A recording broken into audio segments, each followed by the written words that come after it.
What's up, guys? We're live here in Arlington, Texas, recapping day one of Big 12 Media Days. I'm here with Sam Hutchins, Braden Bush, Ben Hutchins, and Gabe Trevino. This video is we're recapping maybe the biggest event that we saw today and something funny or cool. I'm going to let Ben start it off. Yeah, guys, my biggest takeaway was Brett Yormark, new Big 12 commissioner. Guys, he was really focused out there. And that's not something that I normally associate with anyone. That's not really something that jumps off the page with a lot of people I interact with.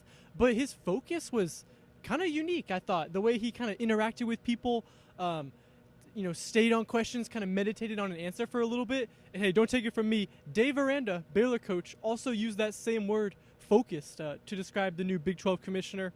I'm sure that's what got him positions with NASCAR and working with Jay-Z and the Brooklyn Nets and all that stuff. So that's pretty cool.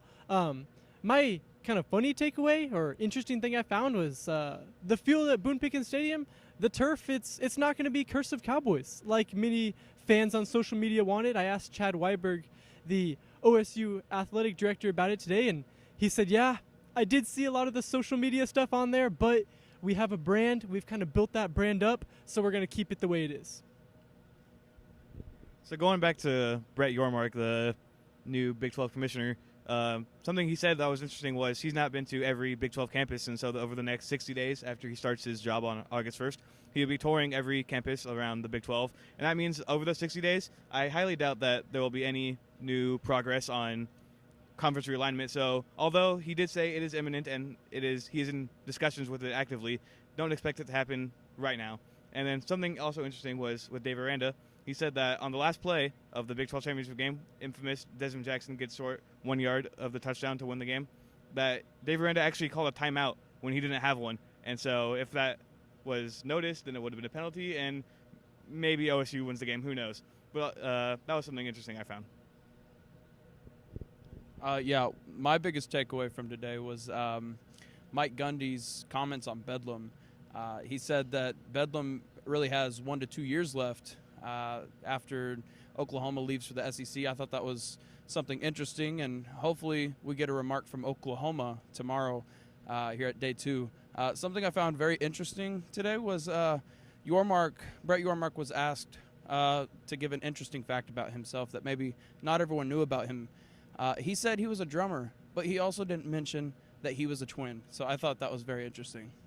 Yeah, one thing that stuck out to me was the overall mood in the room about the future of the Big 12 Conference. Like Bob Bowlesby said when he opened up, just a couple days after last year's media days, OU and Texas leave the conference, everything was shaky. But then coming into today, everybody that spoke felt pretty confident about it. Gundy felt confident about it. He said the Big 12 was in a really good position. So did incoming Big 12 commissioner. So a lot of good things to say. Everybody felt good about where the Big 12 was, adding 4 new teams and kind of gaining some stability. And one interesting thing today was kind of the personas that everybody on the OSU's team that they brought described Brock Martin. Brennan Presley described him as like an old uncle that you like to see. And then Tyler Lacey said he was like a grandfather of the team. So I thought that was kind of interesting.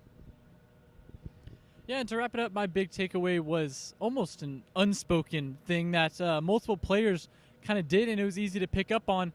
When all the Oklahoma State players would walk from that tunnel out to the interviews, they all had to pass right by the spot where their Big 12 championship hopes died on the 1 yard line in the play that Gabe mentioned, the infamous Desmond Jackson play.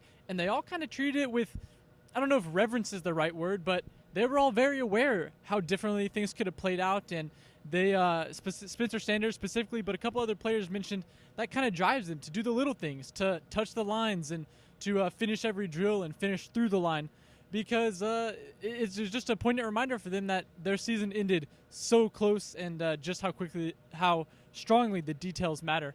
And my interesting thing that I learned was Brennan Presley, who's one of the media favorites out here among the Big 12 for his exuberant personality. He said he's trying to cut back on candy this year, but Oklahoma State star receiver still gets it done a little bit. He buys his candy in bulk, and he said for dinner last time, at an unnamed time in college, he didn't want to give the details, but he had popcorn and candy for dinner 5 nights in a row. So it's pretty amazing what he can do with that as fuel. For O'Colly Sports, thank you.